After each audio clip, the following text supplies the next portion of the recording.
Present perfect tense lesson 10। चुका है, चुकी है, चुके हैं। दिया है, लिया है, किया है भी आ सकता है। हेल्पिंग वर्ब हैज या हैव, वर्ब की थर्ड फॉर्म हैज या हैव, वर्ब की third form. He, she, it और सिंगुलर नेम के साथ हैज आता है, घबराएं नहीं। जॉन डन कमाल नज़में लिख चुका है। John Donne has written romantic poems. Has plus third form. The killers have not searched their pray.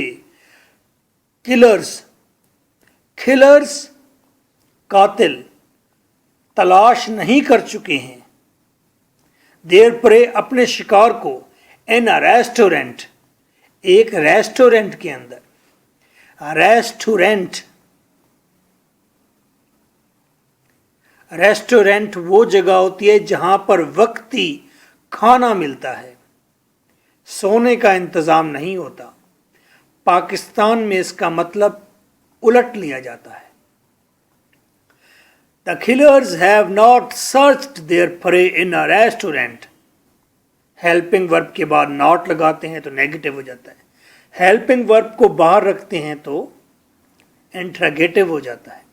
They have played in the fields of Mars.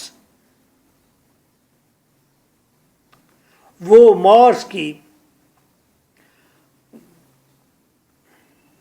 Dark dwarf and golden eyed first year का lesson है। They have played, वो खेल चुके हैं। Mars, मरीख के मैदानों में। Science has given new methods to life. Science जिंदगी को कई नए तरीके बख्श चुकी है। यूजिंग द साइंटिफिक मेथड से बात कर रहा हूं। साइंस ने जिंदगी को कई नए तरीका कार दिए हैं, रहने का, फूड का। Has Mohammad cultivated his plants. क्या मोहम्मद अपने पौधे तराश चुका है, काट चुका है। कल्टिवेटेड, कल्टिवेट का मतलब होता है काट तराश करना। You will make according to your syllabus 50 sentences of this tense, present perfect tense. Over.